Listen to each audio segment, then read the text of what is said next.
ಹೇಗೆ ಒಟ್ಟುಗಳನ್ನು ಹೇಗೆ ನೀವು ಇಲ್ಲಿ ಆಯ್ಕೆ ಮಾಡ್ಕೊಂಡು? ಇಲ್ಲಿ ನಮ್ಮಲ್ಲಿ ಒಟ್ಟುಗಳು ಯಾರೇ ಸನ್ಯಾಸಿಗಳಾಗ್ಲಿಕ್ಕೆ ಬಂದರು ಅಂದರೆ ಒಂದು 5 ವರ್ಷ ನಾವು ಇಟ್ಕೊಳ್ತೀವಿ. ಹಾಂ ಸ್ವಾಮೀಜಿ. ಅವ್ರಿಗೆ ಸಂಸ್ಕೃತ, ಕನ್ನಡ, ಹಿಂದಿ, ಮರಾಠಿ ಈ ವಿಷಯಗಳನ್ನು ಕಲಿಸ್ತೀವಿ. ಅದ್ರ ಜೊತೆಗೆ ಇಂಗ್ಲೀಷ್ ಸ್ವಲ್ಪ ವ್ಯವಹಾರಕ್ಕೆ ಎಷ್ಟು ಬೇಕಷ್ಟೇ. ಅವ್ರಿಗೆ ಇಚ್ಛೆ ಇದ್ದರೆ ಸಂಗೀತ ಕಲಿಸ್ತೀರ ಅಂದರೆ ಪುಸ್ತಕಗಳು, ಶಿಕ್ಷಕರು ಶಿಕ್ಷಕರು ಇರ್ತಾರೆ ಇಲ್ಲಿ. ಅವ್ರಿಗೆ ಕಲಿಸುವ ಶಿಕ್ಷಕರು ಇರ್ತಾರೆ, ಇದ್ದಾರೆ, ಆಚಾರ್ಯ ಇದ್ದಾರೆ. ಇಲ್ಲಿ ಗುರುಕುಲ ಇದೆಯಲ್ಲ, ಅದರಿಂದಾಗಿ ಆ ಗುರುಕುಲದ ಆಚಾರ್ಯ ಇವ್ರಿಗೆ ಕಲಿಸ್ತಾರೆ. ಆಮೇಲೆ ಶಾಸ್ತ್ರಗಳನ್ನು ಕಲಿಸ್ತಾರೆ ಬೇರೆ ಬೇರೆ. ಆಮೇಲೆ ಜೀವನದಲ್ಲಿ ಸಮರ್ಪಿತ ಒಬ್ಬ ಸನ್ಯಾಸಿ ಹೇಗಿರಬೇಕು ಅನ್ನೋದಕ್ಕಾಗಿ ಒಬ್ಬ ಆದರ್ಶ ಸನ್ಯಾಸಿಯಾಗಿ ಆತ ಹೋಗ್ಬೇಕು ಇಲ್ಲಿಂದ. ಇರದೇ ಇದ್ರೆ ನಾಟಕಕಾರರಾಗಿ ಹೋಗಬಾರ್ದು. ಪ್ರದರ್ಶನ ಆಗಿಬಿಡುತ್ತೆ ಜೀವನ. ಅಂದರೆ ಬೇರೆ ಬೇರೆ ಎಲ್ಲ ಊರುಗಳಿಂದನೂ ಬರ್ತಾರೆ. ನೀವು ಏನಾದರೂ ಕೇಳ್ಕೊಂಡಿರ್ತೀರ ಸ್ವಾಮೀಜಿಗಳೆಲ್ಲ ಸನ್ಯಾಸಿಗಳು ಬೇಕು ಮಠಕ್ಕೆ ಅಂತ ಏನಾದ್ರು ಇರ್ತಾರೆ? ಸ್ವಯಂ ಇಚ್ಛೆಯಿಂದ ಬರ್ತಾರೆ. ಸ್ವಇಚ್ಛೆಯಿಂದ ನಾವು ಹೇಳ್ತೀವಿ ನಮ್ಮಲ್ಲಿ ಸನ್ಯಾಸಿಗಳ ನಿರ್ಮಾಣ ಕೇಂದ್ರ ಇದೆ. ಯಾರು ಇಚ್ಛೆ ಉಳ್ಳವರು ಬರ್ಬೋದು. ಯಾವುದೇ ಜಾತಿ ಮತ ಪಂಥಗಳ ನಿರ್ಬಂಧನೆ ಇಲ್ಲ, ಗೊಡವೆ ಇಲ್ಲ. ಇಚ್ಛೆ ಇರಬೇಕು, ತೀವ್ರ ಇಚ್ಛೆ ಇರಬೇಕು. ಅಂಥವ್ರು ಯಾರೇ ಬರಲಿ ಅವ್ರಿಗೆ ನಾವು ಇಂಥ ಜಾತಿಯವ್ರಿಗೆ ಇರಬೇಕು, ಇಂಥ ಜಾತಿಯವ್ರಿಗೆ ಇದು ಏನೂ ಇಲ್ಲ. ಇವತ್ತಿನ ಸಮಾಜ ನೋಡಿದಾಗ ನಮ್ಮ ಶಿಕ್ಷಣ ಪದ್ಧತಿ ಕೂಡ ಹೀಗೆ ಇದ್ರೆ ಚೆನ್ನಾಗಿರುತ್ತೆ ಅಂತ ಅನ್ಸುತ್ತಲ್ಲ ನಿಮಗೆ? ತುಂಬ ಅನಿಸುತ್ತೆ. ಸರ್ಕಾರಕ್ಕೆ ಕಿವಿ ಮಾತು ಹೇಳ್ತೀರಾ? ಶಿಕ್ಷಣ ನಿಮಗೆಲ್ಲ ಜಾಸ್ತಿ ಹತ್ತಿರದಲ್ಲೇ ಇರ್ತಾರೆ ಎಲ್ಲ ಮಂತ್ರಿ ಮಹೋದಯರು. ನೋಡಿ, ಅದು ಕಿವಿ ಮಾತು ಹೇಳೋದಕ್ಕಿಂತ ತಿಳ್ಕೊಂಡು ಮಾಡೋದು ಮಹತ್ವದ್ದಿರುತ್ತೆ. ಅದೇ ಈಗ ಎಲ್ಲರಿಗೂ ಹೇಳ್ತಾರೆ ಸ್ವಾಮೀಜಿ, ಪಾಲಿಟಿಕ್ಸ್ ಒಂದು ಸರಿ ಆದರೆ ನಮ್ಮ ತಲೆ ಸರಿ ಇದ್ದ ಹಾಗೆ. ತಲೆ ಸರಿ ಇದ್ದರೆ ಎಲ್ಲ ಕೆಲಸಗಳು ಚೆನ್ನಾಗಿ ನಡೀತವೆ ಅನ್ನೋ ಒಂದು ಮಾತಿದೆ. ಏನಂತೀರಿ ಅದಕ್ಕೆ? ಪಾಲಿಟಿಕ್ಸು ಆಯಾ ವ್ಯಕ್ತಿಗಳ ಮೇಲೆ ಹೋಗುತ್ತೆ. ಆಮೇಲೆ ವ್ಯವಸ್ಥೆ ಏನು ನೋಡಿ, ಪ್ರಜೆ ಸರಿ ಆಗ್ಬೇಕು ಮೊದಲು. ಪಾಲಿಟಿಕ್ಸ್ನವರಲ್ಲ, ಹಣ ತಗೊಂಡು ಮತದಾನ ಮಾಡುವಂಥ ಮತದಾರ ಪ್ರಾಮಾಣಿಕತೆಯಿಂದ ವೋಟ್ ಮಾಡ್ಬೇಕು. ಒಳ್ಳೆ ವ್ಯಕ್ತಿ ಯಾರು ಅಂತ ನೋಡಿ. ಎಲ್ಲ ಅವರ ನಿಂತಾಗ ಅದಕ್ಕೆ ಹಾಕ್ತಾರ್ರಿ ಸ್ವಾಮೀಜಿ. ಎಲ್ಲ ಅವರೇ ನಿಂತರೆ ಯಾರಾದರೂ ಒಳ್ಳೆ ವ್ಯಕ್ತಿ ನಿಲ್ಲಿಕ್ಕೆ ಅವಕಾಶ. ಏನೂ ಹಣ ಕೊಡೋದಿಲ್ಲ, ಒಳ್ಳೆ ವ್ಯಕ್ತಿ ನಿಲ್ತಾನೆ, ಅಂಥವನಿಗೆ ಸಪೋರ್ಟ್ ಮಾಡಿ.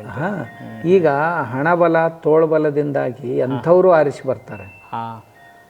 ಒಂದು ವೇಳೆ ನೀವು ಹಣ ತಗೊಳ್ಳೋದು ನಿಲ್ಲಿಸ್ರಿ, ಸಾಮಾನ್ಯ ಒಳ್ಳೆ ವ್ಯಕ್ತಿ ಸಹಿತ ಇಲೆಕ್ಷನ್ಗೆ ನಿಂದಿರ್ಲಿಕ್ಕೆ ಸಾಧ್ಯ ಆಗುತ್ತೆ. ಇರದೇ ಇದ್ರೆ ಏನ್ರಿ ಎಲ್ಲರೂ ಕೆಟ್ಟವ್ರು ಯಾರಿಗೆ ಹಾಕೋದು ಅಂತ ಈ ಸಮಸ್ಯೆ ಹಣಬಲ. ನೀವು ಹಣಬಲ ಬಂದಾಯ್ತು ಅಂದ್ರೆ ಒಳ್ಳೆ ಪ್ರಾಮಾಣಿಕ ವ್ಯಕ್ತಿಗಳು ಬರ್ತಾರೆ ಕ್ಷೇತ್ರದಲ್ಲಿ. ಅಂದ್ರೆ ಪ್ರಜ್ಞೆ ಮೂಡಬೇಕಾಗಿದೆ. ಮೂಡಬೇಕಾಗಿದೆ. ನಾನೊಬ್ಬ ಗುಜರಾತಲ್ಲಿ ಒಬ್ಬ ಮನುಷ್ಯನ ನೋಡಿದೆ. ಅವ 7 ಸಾರಿ ಈಗ MLA ಆಗಿದ್ದಾನೆ. ಅವನಿಗೆ ಒಂದೇ ಒಂದು ಕೋಣೆ ಇದೆ ಇರ್ಲಿಕ್ಕೆ. ಆತ ರಾತ್ರಿ ಸಿವಿಲ್ ಹಾಸ್ಪಿಟಲ್ನಲ್ಲಿ ಮಲ್ಕೋತಾನೆ. ಅವನಿಗೊಂದು ಕೋಣೆ ಇಟ್ಟಿದ್ದಾರೆ ಅಲ್ಲಿ. ಆಮೇಲೆ ಯಾರ ಮನೆಯಲ್ಲಿ ಪೇಷಂಟ್ಗಳು ಅಲ್ಲಿ ಅಡ್ಮಿಟ್ ಆಗಿವೆ ಅಲ್ಲ, ಅವ್ರ ಪಾಲಕರು ಇರೋದಿಲ್ಲ, ರಾತ್ರಿ ಅಲ್ಲಿ ನಿಲ್ಲಿಕ್ಕೆ ಆಗೋದಿಲ್ಲ. ಅವ ಹೇಳ್ತಾನೆ, ನಾನು ಇರ್ತೀನಿ, ನೀವೆಲ್ಲರೂ ಹೋಗ್ರಿ ಮನೆಗೆ. ಅವ್ರ ಮನೆಯವ್ರನ್ನ ಮನೆಗೆ ಕಳಿಸ್ತಾನೆ ಮಲ್ಕೊಳ್ಳಿಕ್ಕೆ. ನಾನೆಲ್ಲ ಈ ಪೇಷಂಟ್ಗಳನ್ನ ನೋಡ್ಕೋತೀನಿ, ನೀವು ಮನೆಗೆ ಹೋಗ್ಬೇಕು ಅಂತ. ಆಮೇಲೆ ಪ್ರತಿಯೊಂದು ಓಣಿಯಲ್ಲಿ ಅದು ತಿರುಗಾಡಿ ಹೇಳ್ತಾನೆ, ಎಲ್ಲ ಲೈಟ್ ಬಿಲ್ಗಳನ್ನ ನನ್ನ ಹತ್ರ ಕೊಡಿ, ಫೋನ್ ಬಿಲ್ ನನ್ನ ಹತ್ರ ಕೊಡಿ, ನಾನು ತುಂಬ್ತೀನಿ. ಸೈಕಲ್ ಮೇಲೆ ಹೋಗ್ತಾನೆ. ಹೌದು. ನಾನು ಅವ್ರ ಹೆಸರು, ಒಂದು ನಿಮಿಷ, ಅವ್ರ ಹೆಸರೇನ ಇದೆಯಲ್ಲ, ಗುಡಿಸ್ಲು ಇದೆ ಅವ್ರ ಮನೆ ಅಲ್ಲ? ಅವ್ರು ಬೇರೆ, ಅವರು ಒಡಿಸ್ಸಾದವರು. ಒಡಿಸ್ಸಾದವರು ಅವರು. ಸ್ವಾಮೀಜಿ ಇವ್ರು ಗುಜರಾತ್ನಲ್ಲಿದ್ದಾರೆ. 7 ಸಾರಿ ಆರಿಸಿ ಬಂದಿದ್ದಾರೆ. ನೀವು ಭೇಟಿಯಾಗಿದ್ದೀರಿ ಸ್ವಾಮೀಜಿ? ಭೇಟಿಯಾಗಿದ್ದೀನಿ ಆ ಮನುಷ್ಯಗೆ. ನಾನು ಯಾರಾದರೂ ವೈಶಿಷ್ಟ್ಯಪೂರ್ಣ ವ್ಯಕ್ತಿಗಳು ಸ್ಥಾನ ಇದ್ದರೆ ದೇಶದಲ್ಲಿ ಎಲ್ಲಿದ್ದರೂ ಹೋಗಿ ಅವರ ಅನುಭವ ಏನು, ಅವ್ರಿಗೆ ಪ್ರೇರಣೆ, ಯಾಕೆ ಹೀಗೆ ಮಾಡ್ತೀರಿ, ಪ್ರೇರಣೆ ಏನು ಎಲ್ಲ ತಿಳ್ಕೊಂಡು ಬರ್ತೀನಿ ಹೋಗಿ. ನಂದೊಂದು ಸ್ವಭಾವ ಇದೆ, ಒಂದೊಂದು ಸಣ್ಣ ಸಣ್ಣ ವಿಷಯಕ್ಕಾಗಿಯೂ ಸಹಿತ ನಾನು ಜಮ್ಮುವರೆಗೆ ಹೋಗ್ತೇನೆ. ದೇಶದ ಯಾವ ರಾಜ್ಯದಲ್ಲಿಯೂ ನಾನು ಹೋಗಿಲ್ಲ ಅಂತಿಲ್ಲ ಇಲ್ಲಿವರೆಗೆ. ಪರಿಚಿತರಿದ್ದಾರೆ, ನಾವು ಅವ್ರ ಹತ್ರ ಹೋಗ್ತೀವಿ, ಅವ್ರು ನಮ್ಮ ಹತ್ರ ಬರ್ತಾರೆ. ಅದರಿಂದ ನಮ್ಮ ನಾಲೆಜ್ ಹೆಚ್ಚಾಗುತ್ತೆ. ಆಮೇಲೆ ಹೊಸ ಹೊಸ ಕಲ್ಪನೆಗಳು ಬರ್ಲಿಕ್ಕೆ ಆರಂಭ ಆಗ್ತಾವೆ. ನಿಜ ಸ್ವಾಮೀಜಿ. ಲೈಟ್ರ್ ನೋಟಲ್ಲಿ ಹೇಳ್ಬೇಕಂದ್ರೆ ನಿಮ್ಗೇನು ಹೆಣ್ರ ಮಕ್ಕಳ ಸ್ವಾಮೀಜಿ ತಿರುಗ್ತೀರಿ ಅಂತಾರೆ ಸ್ವಾಮೀಜಿ. ಅವಾಗೊಂದು ನೀವು ಬೀಚಿದ್ ಮಾತು ಹೇಳಿದ್ರಿ, ಮರ್ತೋಯ್ತು ಊಟ ಮಾಡುವಾಗ, ಪೊಲಿಟಿಕ್ಸಿಗೆ ಸಂಬಂಧಪಟ್ಟ ಹಾಗೆ. ಅದೊಂದ್ಸರಿ ಹೇಳ್ಬೋದು. ಅದನ್ನು ಸಾರ್ವಜನಿಕವಾಗಿ ಹೇಳೋದು ಸರಿ ಅಲ್ಲ. ಅಂದರೆ ಕರೆಕ್ಟು ನೀವು ಹೇಳ, ಅಂದರೆ ಅರ್ಥ ಮಾಡ್ಕೊಳ್ಳೋರು ಅರ್ಥ ಮಾಡ್ಕೊಳ್ಬೇಕು ಅಂತ. ಅದನ್ನೇ ಶುದ್ಧವಾದ ಶಬ್ದದಲ್ಲಿ ಹೇಳ್ಬೋದು. ಯಾರು ಹೇಳುವರು ಗಾಂಧಿ ನಾವು ನಿನ್ನ ಮರೆತೆವೆಂದು, ಹಗಲೆಲ್ಲ ಕಿಟಿಕಿಟಿಯೇ ಬೇಡವೆಂದು ಕೂಟ ಕೂಟದಲ್ಲಿ ನಿಲ್ಲಿಸಿದ್ದೇವೆ ನಿನ್ನ ನಗುವ ಮೂರ್ತಿ. ಆದರೂ ಕಂಡು ಕಾಣದ ಹಾಗೆ ಬಾಗಿ ಹೋಗುತ್ತೇವೆ ಸಾಗಿ ಹಾಂ ಅಂದು ಕೊನೆಗೆ ಹೇಳ್ತಾರೆ, ಗಾಂಧಿ ಹಾಂ ನೀನೆಂದು ಬದುಕಿದ್ದರೊಂದು ವೇಳೆ ಹಾಂ ಗರತಿಯಾಗಬಹುದಿತ್ತೇನೋ ಈ ರಾಜಕಾರಣದ ವೇಶ್ಯೆ ಅಂತ. ನಾನು ಅವರಂದು ಶಬ್ದ ಹೇಳಿ ಗೊತ್ತಾಯ್ತು. ಹೌದು, ಬಟ್ ಮೀನಿಂಗ್ ಅದೇ. ಹಾಂ ಅದು ಆ ಕಡೆ ನಾವು ಸಾಗ್ತಾ ಇದ್ದೇವೇನೋ ಅಂತ ಅನಿಸುತ್ತೆ. ಅದು ರಾಜಕಾರಣಿಗಳ ಮೇಲೆ ಮಾಡಬೇಕಾದಂಥ ಟೀಕೆ ಅಲ್ಲ, ನಾವು ಪ್ರಜೆಗಳಾದಂಥವ್ರು. ನಮ್ಮ ಅಭಿರುಚಿಗಳಿಗೆ ಅನುಸಾರವಾಗಿ ಜನರು ವರ್ತನೆ ಮಾಡ್ತಾರೆ. ಪ್ರತಿಯೊಬ್ಬರೂ ರಾಜಕಾರಣಿಗಳಿಗೆ ದೋಷ ಕೊಡ್ತಾರೆ. ರಾಜಕಾರಣಿಗಳ ತಪ್ಪೇನು? ಅವ್ರು ಯಾರು? ಅವ್ರು ನಮ್ಮ ಅಣ್ಣ ತಮ್ಮಂದಿರೇ, ನಮ್ಮ ಚಿಕ್ಕಪ್ಪ, ಭಾವಮೈದನರು, ಮಾವನವರು, ಹೀಗೆ ಯಾರಾದರೂ ಸಂಬಂಧಿಕರು ಇರ್ತಾರೆ. ಅವ್ರ ತಪ್ಪೇನು? ಆದರೆ ಅವರಿಂದ ಸಮಾಜ ಏನು ತಗೊಳುತ್ತಲ್ಲ, ಸಮಾಜದ ತಪ್ಪಲ್ವಾ? ಹಣ ಕೇಳ್ತಾರೆ, ಮಾಂಸ ಕೇಳ್ತಾರೆ, ಶರ್ಯ ಕೇಳ್ತಾರೆ, ಮತ್ತಿನ್ನೇನೇನೋ ವಸ್ತುಗಳನ್ನು ಕೇಳ್ತಾರೆ. ಸೀರೆ ಕೊಡಿ ಅಂತಾರೆ, ಕುಕ್ಕರ್ ಕೊಡಿ ಅಂತಾರೆ, ಫ್ರಿಜ್ ಕೊಡಿ ಅಂತಾರೆ. ಮತ್ತು ಕೇಳಿದರೆ ಆತ ನಾವೆಲ್ಲಿ ಕೊಡು ಅಂತ ಹೇಳಿದ್ದೀವಿ, ಅವರೇ ತಂದು ಕೊಟ್ಟರು ಅಂತಾರೆ. ಒಂದು ವೇಳೆ ಕೊಡ್ಲಿಕ್ಕೆ ಬಂದಾಗ ನಾವು ಬೇಡ ಅಂತಂದಿದ್ರೆ ಬೇಕಾದವರು ಇಲೆಕ್ಷನ್ಗೆ ನಿಲ್ಬೋದಾಗಿತ್ತು, ಬೇಕಾದವರು ಆರಿಸಿ ಬರ್ಬೋದಾಗಿತ್ತು. ವ್ಯವಸ್ಥೆಯನ್ನು ಕೆಡಿಸೋದ್ರಲ್ಲಿ ಎಲ್ಲರ ಪಾತ್ರನೂ ಇದೆ. ನಾವು ಕೇವಲ ಒಬ್ಬರಿಗೆ, ಯಾರಿಗೋ ಅಧಿಕಾರಿಗಳಿಗೆ ಬೈತೀವಿ, ಯಾರೋ ರಾಜಕಾರಣಿಗಳಿಗೆ ಬೈತೀವಿ, ನಾವಷ್ಟು ತುಂಬ ಶುದ್ಧರಾಗಿದ್ದೇವೆ ಅಂತ ತೋರಿಸ್ಕೊಳ್ತೀವಿ. ಇಲ್ಲ, ನಾವು ನಮ್ಮ ಮಾಧ್ಯಮಗಳ ಪಾತ್ರ ಕೂಡ ಇದೆ ಸ್ವಾಮೀಜಿ. ಎಲ್ಲರೂ ಯಾರೂ ನಾವು ಅದಕ್ಕೆ ಅಪವಾದ ಅಲ್ಲ. ಈ ಸಮಾಜದಲ್ಲಿ ಇದ್ದೇವೆ ಅಂದ್ರೆ ನಾವು ಒಬ್ರಿಗೊಬ್ರು ಇಂಟರ್ಲಿಂಕ್ ಇದೆ. ಆದ್ದರಿಂದ ನಾವು ಯಾಕೆ ಧರ್ಮ ವ್ಯವಸ್ಥೆ ಅದಕ್ಕೆ ಕಾರಣ ಇಲ್ವಾ? ಹೌದು, ನಾವು ಧಾರ್ಮಿಕರಾದವರು ನಮ್ಮ ಕರ್ತವ್ಯಗಳನ್ನು ಚೆನ್ನಾಗಿ ನಿಭಾಯಿಸಿದ್ರೆ ಸಮಾಜ ಯಾಕೆ ಕೆಡ್ತಿತ್ತು? ಈಗ ಕರ್ನಾಟಕದಲ್ಲಿ ನನಗೆ ಕೇಳ್ತಾರೆ ಜನ, ಈ ಜಾತೀಯ ಪೀಠಗಳು ಆಗಬಾರ್ದಾಗಿತ್ತು. ಅಲ್ಲ, ಜಾತೀಯ ಪೀಠಗಳು ಆಗೋದಕ್ಕಿಂತಲೂ ಮುಂಚೆ ಈ ಪೀಠಗಳಲ್ಲಿ ಇದ್ದಂಥ ಜನರು ಎಲ್ಲರ ಮನೆಗೆ ಹೋಗಿ, ಎಲ್ಲರ ಮನೆಯಲ್ಲಿ ಪೂಜಾ ಮಾಡಿಕೊಂಡು, ಎಲ್ಲರ ಮನೆಯಲ್ಲಿ ಪ್ರಸಾದ ಮಾಡಿ, ಎಲ್ಲರನ್ನೂ ಅಪ್ಕೊಂಡಿದ್ರೆ ಆ ಪೀಠಗಳ ನಿರ್ಮಾಣ ಮಾಡೋ ಅವಶ್ಯಕತೆ ಏನಿತ್ತು? ಕರೆಕ್ಟ್. ನಾವು ತಪ್ಪು ಮಾಡಿದ್ದೀವಲ್ಲ, ನಮ್ಮ ಜನ ತಪ್ಪು ಮಾಡಿದ್ದಾರೆ. ಮುಂದೆ ಒಂದಿನ ಸರಿ ಹೋಗುತ್ತೆ ಅನ್ನೋ ವಿಶ್ವಾಸ ಇದೆಯಾ ಸ್ವಾಮೀಜಿ? ಸರಿ ಹೋಗಲೇಬೇಕು. ಹೋಗದೇ ಇದ್ರೆ ನಿಮ್ನ ಯಾರು ಕ್ಷಮಿಸೋರು ಯಾರು? ಕಾಲ ಕ್ಷಮಿಸೋದಿಲ್ಲ. ಕಾಲ ತನ್ನ ಸೇಡನ್ನು ತೀರಿಸ್ಕೊಳ್ಳುತ್ತೆ.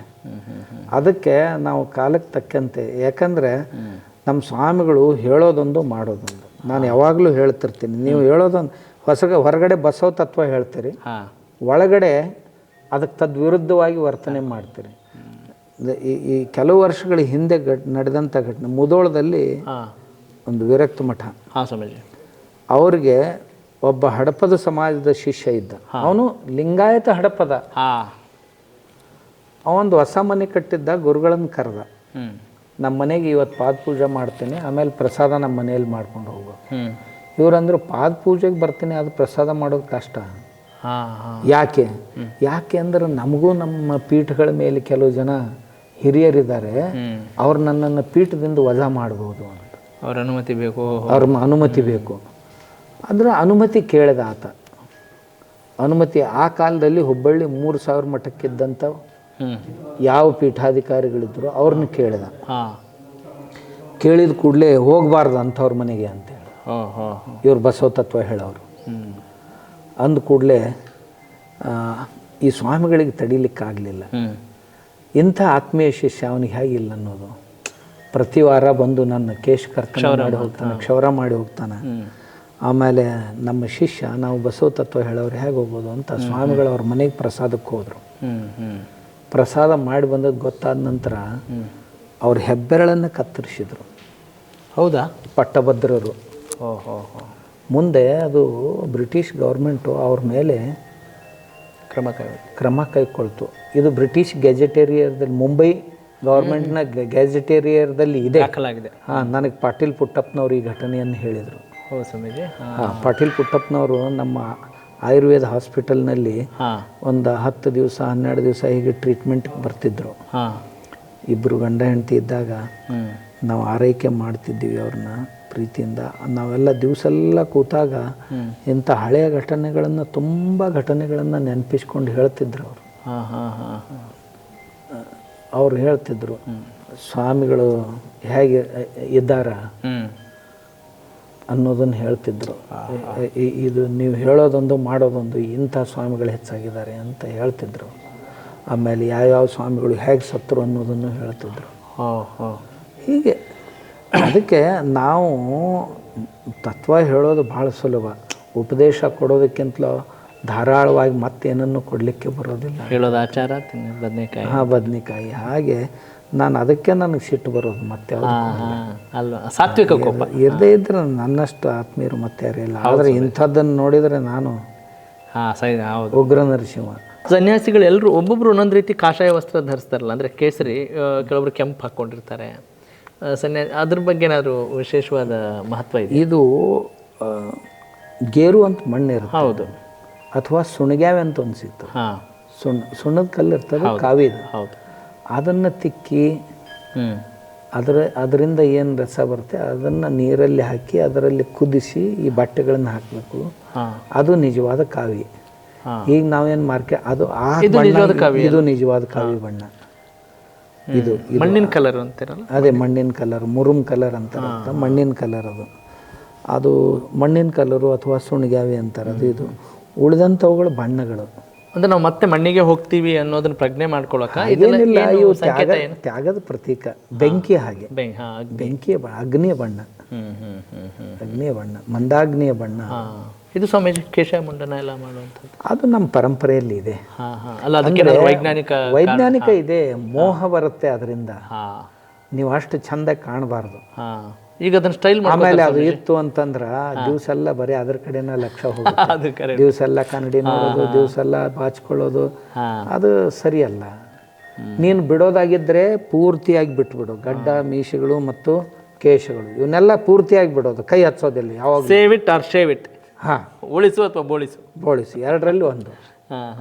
ಮತ್ತು ಅದರಲ್ಲಿ ಇತ್ತೀಚೆಗೆ ಸ್ವಾಮಿಗಳು ಒಳಗಡೆ ಎಲ್ಲ ಕರಾಪನ್ನಿಟ್ಟು ಮತ್ತು ಮೇಲ್ಗಡೆ ಪಟ್ಕ ಸುತ್ಕೊಂಡು ಸಾಯಂಕಾಲ ಪ್ರವಚನಕ್ಕೆ ಹೋಗೋದಿತ್ತು ಅಂದ್ರೆ ಸುತ್ಕೊಳ್ಳೋದು, ಬಂದ್ ಕೂಡಲೇ ತೆಗೆದು ಮತ್ತೆ ಹಾಕ್ತಾರೆ ಕೆಲವು ಜನ. ಸ್ವಾಮೀಜಿ ಕ್ರಾಪ್ ಇದಕ್ಕೆ ಕ್ರಾಪ್ ಹಾಕತ್ತಾರ ಅಂದ್ರಲ್ಲ, ಕರಾಪ್ ಅಲ್ಲ, ಕರಾಪ್ ಅಂತಾರೆ. ಗೊತ್ತಾಯ್ತು ಸ್ವಾಮೀಜಿ, ಕರಾಪ್ ಅಲ್ಲ, ಕರಾಪ್. ಕರಾಪ್ ಯಾಕೆ ಯಾವ್ದು ಎಲ್ಲ ಜನರಿಗೆ ಮಾಯಾಮೋಹಗಳನ್ನು ತೊರೆ. ನಿನ್ನ ದೇಹದ ಮೇಲೆ ನೀನೇ ಮಾಯಾಮೋಹ ತೊರೆದಿಲ್ಲ, ಏನು ಮಂದಿ ಮಾಯಾಮೋಹ ಏನು ಕಳ್ಯಾವ? ಅದು ನಮ್ಮದೇ ನಾವು ಬಿಟ್ಟಿಲ್ಲ, ಮತ್ತೊಬ್ರದ್ದೇನು ಕಳಿತೀವಿ ಅಂತ. ಸ್ವಾಮೀಜಿ ಸಂಖ್ಯೆ ಜಾಸ್ತಿ ಇದೆ ಅಂತೀರಾ? ಅಂಥವ್ರ ಸಂಖ್ಯೆ ಜಾಸ್ತಿ ಇದೆ, ತುಂಬ ಇದೆ. ಇತ್ತೀಚೆಗಂತೂ ಎಲ್ಲ ಅವರೇ ಆಗ್ತಾ ಇದ್ದಾರೆ. ಅದಕ್ಕೆ ನಾವು ಮದ್ದೇನು ಸಮಾಜದ ಜನರೇ ಹಿಡಿದು ಕುಟ್ಬೇಕು ಅವ್ರನ್ನ, ಮನೆಗೆ ಕಳಿಸ್ಬೇಕು. ಮತ್ತೊಂದು ಏನಿಲ್ಲ, ಮನೆಗೆ ಕಳಿಸ್ಬೇಕು. ನಿನಗೆ ಅದನ್ನೇ ಮಾಡೋಗಿ ಮನೆಯಲ್ಲಿ ಮದುವೆ ಮಾಡ್ಕೋ, ಚೆನ್ನಾಗಿರು, ಸಂಸಾರ ಮಾಡು, ಇಲ್ಲಿ ಮಠ ಯಾಕೆ ಹಾಳು ಮಾಡ್ಲಿಕ್ಕೆ ಬಂದಿದ್ದೀವಿ ಹೋಗಂತ ಕಳಿಸ್ಬೇಕು. ಶೋಧನೆ ಭಕ್ತರು ಏನಾಗಿದೆ, ಭಕ್ತರಲ್ಲಿಯೂ ಸಹಿತ ಕಾವಿ ಉಟ್ಕೊಂಡಿದ್ದಾರೆ, ಎಂಥ ಕತ್ತೆ ಇದ್ದರೂ ಪರವಾಗಿಲ್ಲ, ಕಾಲು ಹಿಡಿಯೋಣ ಅಂತ. ಇದು ನಮ್ಮ ಜನರ ಭಾವನೆ ಆಗಿದೆ. ಇದು ಸರಿಯಲ್ಲ.